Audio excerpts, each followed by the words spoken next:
Now available in paperback and e-readers, Isis, the Beauty Myth. Learn the beauty secrets of the goddess next door in this action-packed Isis series adventure. Get Isis, the Beauty Myth at online booksellers everywhere today. A recent article on a so-called news website, The People's Voice, alleges that Jada Pinkett Smith says that white supremacy is responsible for her Netflix documentary on Cleopatra receiving a terrible audience score. And many people would believe this to be a fact if they did not do their research. Now, according to Newsweek, this claim that Jada Pinkett Smith blames white supremacy for Cleopatra having poor ratings is false.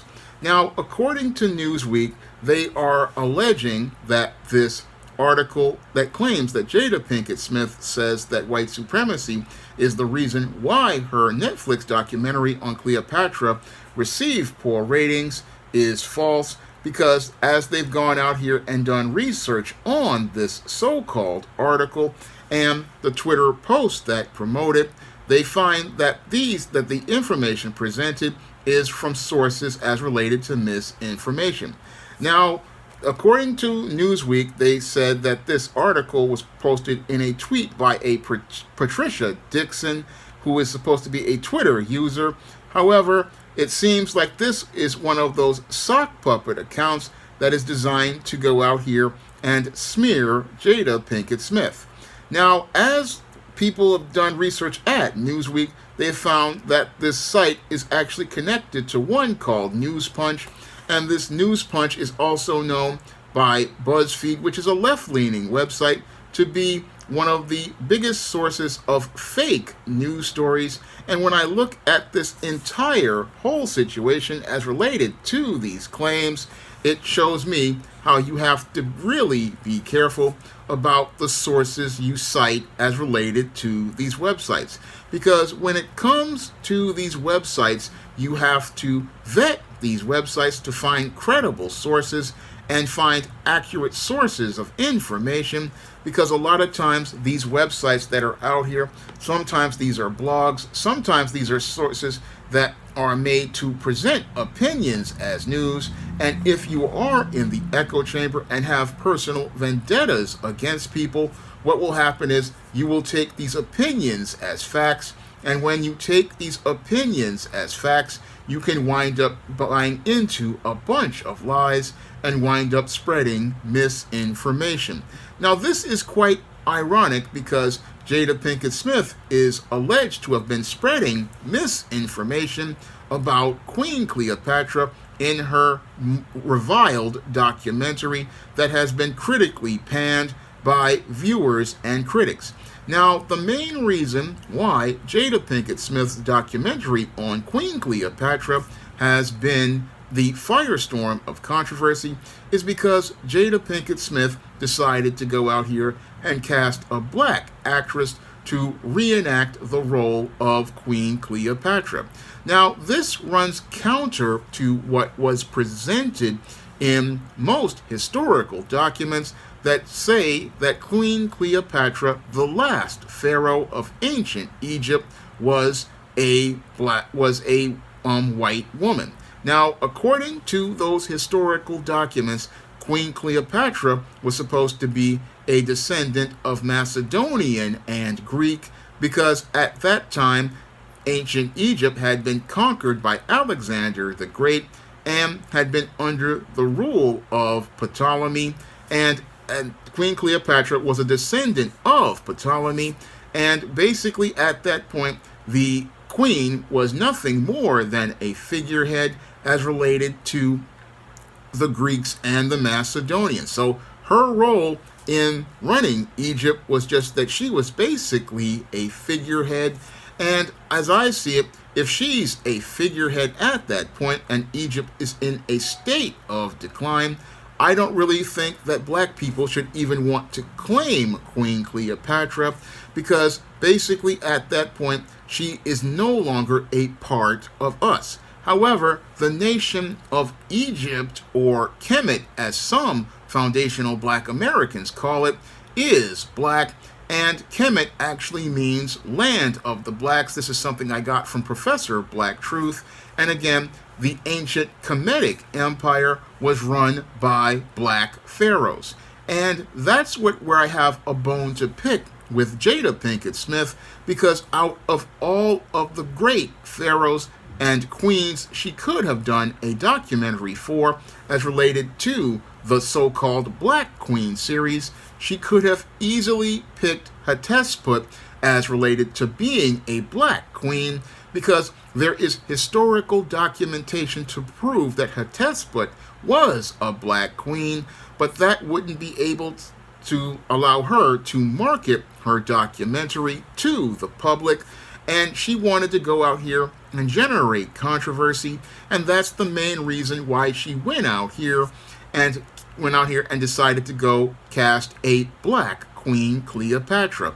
And again, this is something that I believe that Jada Pinkett and her director did that changed her so-called documentary into docuganda. And docuganda is a word that I created to talk about this trend of these documentaries, which are designed not to present us with an objective observation of a historical figure or an event that presents us with points and counterpoints that show us the person from an objective perspective. What we get with a docuganda is a piece of propaganda, and this propaganda is designed to present a narrative that is completely slanted and does not present us with the facts as related to a subject or subject matter.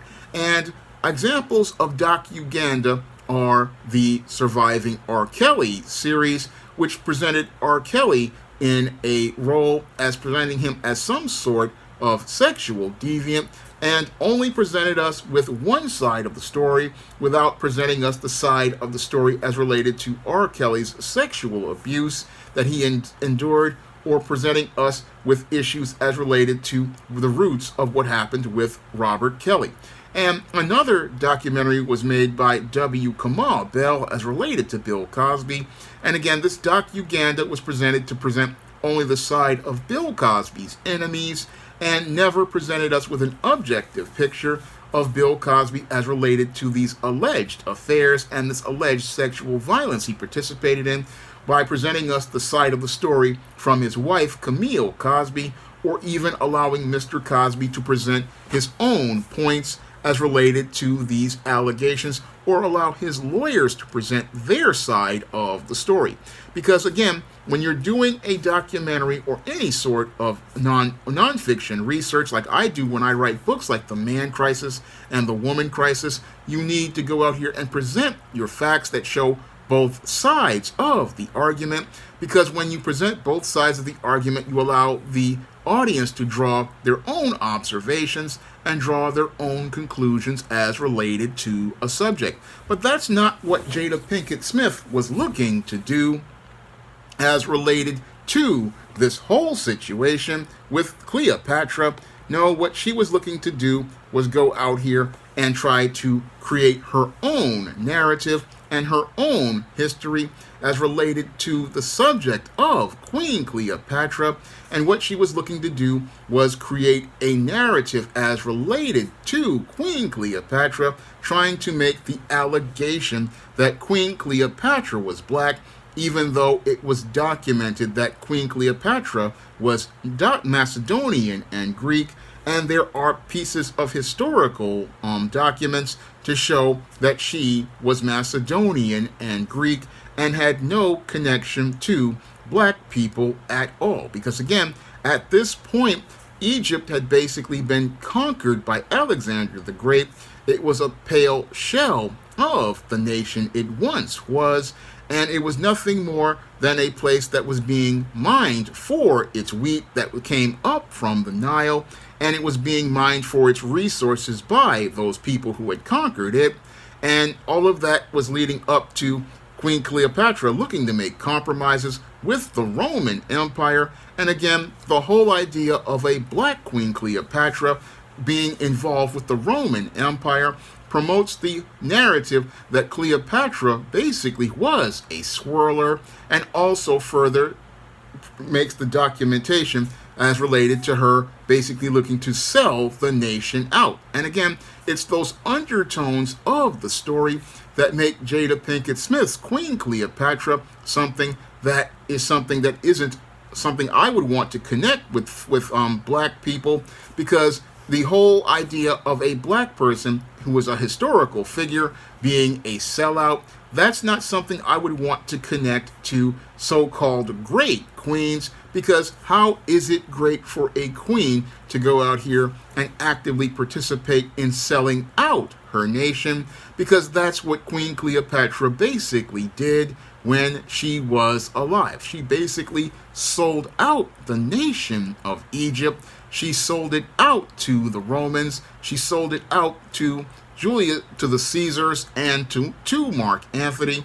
She was looking to sell it out and make a better deal for herself. So I don't see how this would make her a great black queen. No, it would make her a great swirler, and it would make her a divester who was looking to divest from her country as it was conquered by the Romans. So the whole talking points that you hear about this whole firestorm of controversy as related to this whole Cleopatra documentary, they are trying to say, oh, these facts aren't right. Well, the facts, as I see it, aren't right. And again, black people we need to distance ourselves from this documentary, because this documentary is promoting anti-black racism in between the lines, because we've got them trying to claim a queen as black who participated in some of the worst things as related to the great nation of Kemet. And this is the woman who sold out the nation of Kemet. And if they want that woman to not be white, then let that sellout be white, and let us focus on the true great black queens like Hatshepsut, who looked to preserve the empire by being a pharaoh until her son was ready to take the crown. Let's focus on the black queens who were out here looking out for the black nation of Kemet, land of the blacks. Let's focus on the black queens who were focusing on dedicating themselves to the nation. And again, a documentary about Hatshepsut would be the thing that Jada Pinkett Smith should have been making, but she didn't want to make that because that would not allow her to go out here and create a covert contract with whites in Hollywood that would gain them her favor and gain her some brownie points to get her project bought and distributed by a platform like Netflix. No, she's talking about making great black queens passively, but aggressively is promoting an anti-black doc-Uganda and wants to make us believe that this doc-Uganda is something that is being criticized and panned. And again, what's really troubling to me is you've got these fake news websites further looking to fan the flames by making unsubstantiated claims, saying that, oh, Jada Pinkett Smith says that white supremacy is responsible for her doc-Uganda having low ratings and being critically panned. If that was a claim that she had made, then it needs to be substantiated with actual sources, not with fake news. And again, fake news only makes things worse, because when you have fake news websites making these claims, what they do is, again, add fuel to the fire and also just go out here and allow misinformation to be spread. And again, when I looked at this website, at first I was looking at it and thinking that it was suspect, because as I did searches on this website and looked for more information to substantiate it, I didn't see any information to substantiate it, and that was a red flag to me about being very careful about the information you go out here and look at, because there's a lot of these, again, websites posing as news, but they aren't really presenting real news. And what they're hoping is that people on social media will take these articles and go out here and present them as the truth. And again, this is why you have to be very, very careful about the information you get, because there's a lot of misinformation out here as related to many subjects. And again, while I have my issues with Jada Pinkett Smith as related to producing that Cleopatra docu-Uganda, I really want the facts to actually be presented as related to this whole case, because you need to have actual objective facts being presented as related to a case. You just can't go out here and present your own opinions as news. And again, that is no different than what Jada Pinkett is alleged to have done as related to this Cleopatra docu-Uganda. What is alleged as related to this Cleopatra docu-Uganda by Jada Pinkett Smith is wrong, and what is equally wrong are these fake news websites trying to put words in Jada Pinkett Smith's mouth, because these allegations that they're trying to put in her mouth basically escalate a situation and make it worse than it actually is. Because again, the Cleopatra documentary failed as related to its subject matter because it was not presenting actual facts. And the only reason why this documentary was purchased by Netflix was because they wanted to go out here and generate controversy. Unfortunately, they got a backlash, and as they got a backlash, they got low ratings. And again, those low ratings are the result of disingenuousness by Netflix, disingenuousness by Jada Pinkett Smith as related to the narrative of Black Queens, and disingenuous and dishonesty on the side of Netflix and Jada Pinkett Smith. But what is more disingenuous are individuals who are looking to go out here and make false news articles and pass them off as an actual news article. Again, this is dishonesty on both sides. And again, in order to go out here and present a story, you have to present all sides of the story. That is something I try to do in my own fiction, like the ISIS series, and on my own nonfiction, like I do with Stop Simpin' and The Man Crisis and The Woman Crisis. As a writer and a publisher, I make every effort to try to be objective as related to a subject. Like when I'm working on fantasy like the ISIS series, when I go out here and I was studying to do ISIS back in 1998 and 1999, I did extensive research on ancient Kemet, or ancient Egypt, and its sister nation, Nubia. And that's the reason why I decided to make the ISIS character a Nubian woman.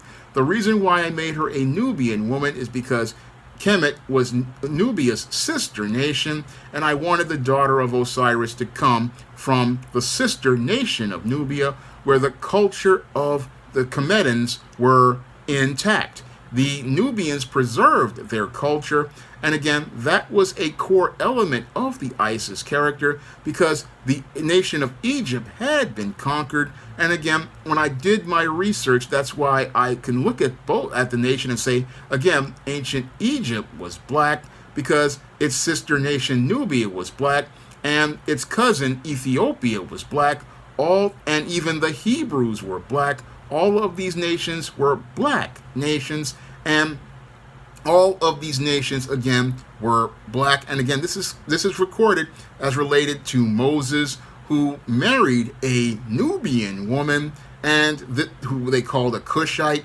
And again, a Cushite is a Nubian. So an Israelite marrying a Cushite, they had black children. And again, the entire nation of Egypt was black as well. So as I did my research, again, all of those nations at the time were black.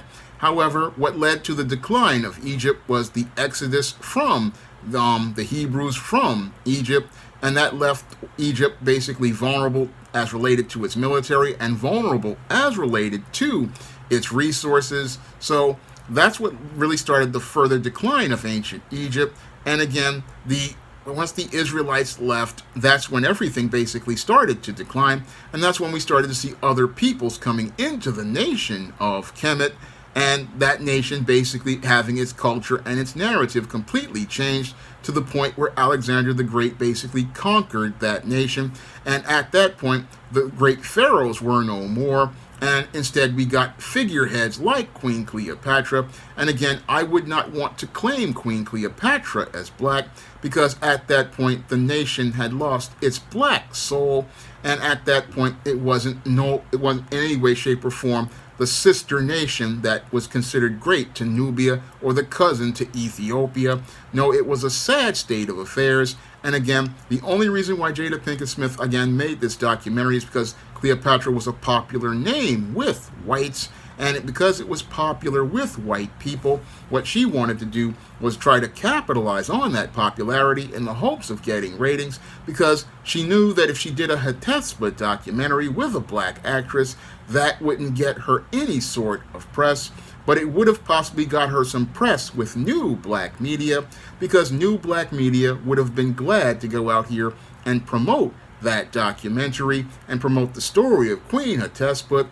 And we've seen a lot of great guys, again, go out here and have great success with black Egyptians, such as Black Sands, which is out here promoting black Egyptians in their documentary. And I have some success with promoting a black Isis and an entire new Heliopolitan family that is based on black people and a culture that is based on black life. So it's possible to go out here and do that kind of content, but Jada Pinkett Smith didn't want to take that kind of risk, and now she's dealing with the biggest failure of her life, which is her, again, reaping what she sowed as related to everything that related to Will Smith and the entanglement and the slap. But I'm not going to get into that because this is all about journalistic integrity. And again, you can't be a website like this so-called People's Voice and say that you're journalists, because a journalist like those at Newsweek, they're going to take you apart and find out where your facts are. And again, when I look at this story, again, it's just basically, it doesn't have that ring of truth, because as I look at this story critically and I do an analysis of it, when I was doing my search, looking for further sources to reinforce it, I didn't see any other sources, and that's a red flag to me, because what we see here on the internet, again, are a lot of people playing journalists, but they don't go out here and present actual facts. And you have to be, again, very careful about the media you imbibe, because you could be out here spreading misinformation and not even know it. Again, I am not a fan of Jada Pinkett Smith, but I do not like to see people going out here and participating in yellow journalism and tabloid journalism, because that type of misinformation leads to people winding up getting facts that are nothing but lies. Now, if you want to pick up my books that are inspired by ancient Egypt and ancient Nubia in the Isis series and the E-Steam series, you can find those books in Amazon.com in paperback and Kindle format. You can also find those books at other online booksellers like Smashwords, the iBook Store, and Google Play. And if you'd like to see me make more videos like this, you can send a donation to the PayPal, the Patreon, or the Cash App by clicking the links in the description box. That's all I have to say for this video. You can comment, rate, and subscribe. Now available in paperback and e-readers, E-Steam Horror of a Hyena Woman. Hell's Aspiring Angel takes on a wicked werewolf in this action-packed all-new E-Steam series adventure. Get E-Steam Horror of a Hyena Woman in paperback and e-readers today. Now available in paperback and Kindle Unlimited, E-Steam The Sands of Time. It's action and adventure in ancient Egypt in this terrific teen time travel romance. Get your copy of E-Steam The Sands of Time at your favorite online bookseller today.